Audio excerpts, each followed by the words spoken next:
Tired of juggling multiple platforms and drowning in data?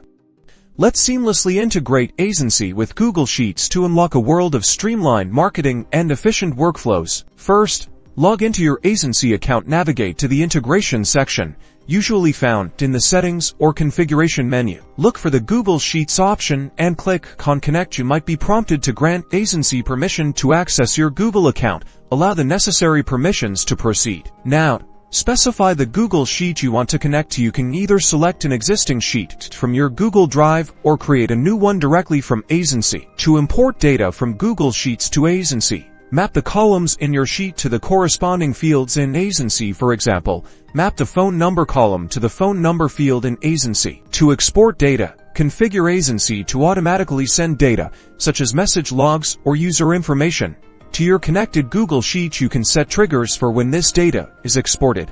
Leverage the power of automation. Use data from your Google Sheet to personalize messages sent through Aisensy. This allows for targeted and engaging communication. By integrating Aisensy with Google Sheets, you gain centralized data management, automated personalization, and streamlined communication, ultimately boosting your marketing efforts.